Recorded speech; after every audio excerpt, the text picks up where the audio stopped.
In the American town of Willow Ridge, people lived by one strict rule: work harder than yesterday.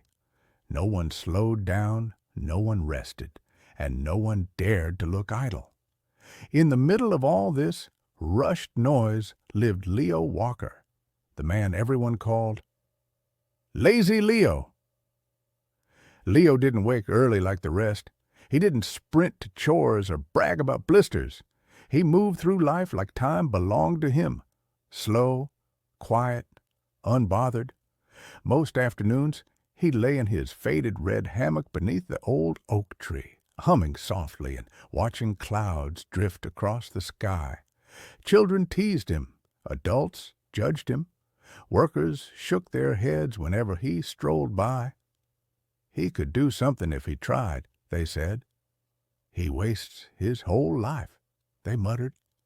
But Leo never defended himself. He simply smiled and returned to the calm world he loved. Then came the summer that changed everything. A brutal heat wave rolled over Willow Ridge like a burning wave. The river shrank into a thin ribbon of mud. Grass turned brittle. Gardens shriveled into gray husks. Even the wells coughed out more dust than water. Day after day, the sun pressed down as if trying to erase the town from the map. People reacted the only way they knew, by working even harder. They dug deeper trenches, hauled endless buckets from the dying river, and built wooden channels that cracked under the heat. Sweat became the town's new perfume. Still, nothing improved. The land continued to choke beneath the relentless sun, but amid all the dead, brown fields, Leo's garden remained green, bright, stubborn, alive. Tomatoes swelled like tiny suns. Herbs stood tall. Leaves shone with a quiet confidence. It looked impossible, like a piece of spring had survived the apocalypse. Whispers spread quickly. How is he doing this? What secret does he have? Why is his land alive when ours is dust? Finally, when fear and exhaustion became too heavy, Mayor Linda Carter marched to Leo's porch. Her voice shook with frustration.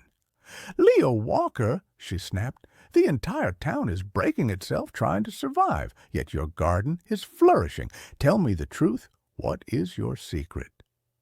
Leo opened one eye, stretched lazily, and said, "Honestly, laziness." The mayor almost lost her patience. "This is not the time for jokes." Leo stood up slowly. "I'm not joking. Come, I'll show you." They walked to his strange garden. Plants grew in clustered groups instead of perfect rows. Stones circled roots like tiny shields. Some weeds were left untouched. A shallow, curving trench wandered through the soil like a sleepy stream. "I didn't dig straight," Leo admitted. "Too much work. I followed the slope. Nature did the rest." He pressed his palm to the ground. It was cool and damp. "While everyone else rushed," he said softly, "I watched. I saw where dew stayed longest in the morning. I watched ants. They always build where moisture hides. I planted deep-rooted vegetables so I wouldn't need to water every day. And I covered the soil with leaves so it wouldn't lose its breath." The mayor stared at him stunned. "You didn't fight the land." Leo nodded. "Fighting wastes energy. Laziness teaches you to find the easiest, smartest way." His words spread through Willow Ridge like a fresh breeze. People began copying his methods. They stopped forcing water against the land and instead guided it gently. They grouped plants that protected one another. They shaded their soil. They replaced panic with observation, and slowly the town began to heal. Fields softened from brown to gold. Gardens lifted their heads again. The wells stabilized. Willow Ridge didn't survive the drought by working harder. It survived by working wisely. Leo returned to his hammock, hands behind his head, watching clouds drift past as if the world hadn't changed. One quiet evening, the mayor visited again. "Leo," she said, "you saved us. Not with strength, not with speed, but with stillness." Leo shrugged softly. "When you slow down, the world finally speaks. Everyone else was shouting at the problem. I was listening." After that summer, Willow Ridge changed. People still worked, but they rested too.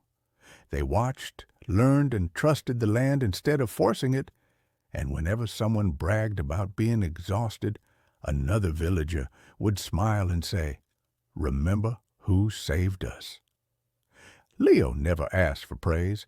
He didn't want a statue or a title. All he ever wanted was peace, shade, and a gentle breeze. But Willow Ridge knew the truth. Sometimes the one they call lazy is the only one who sees clearly. Sometimes stillness is wisdom. Sometimes doing nothing saves everything.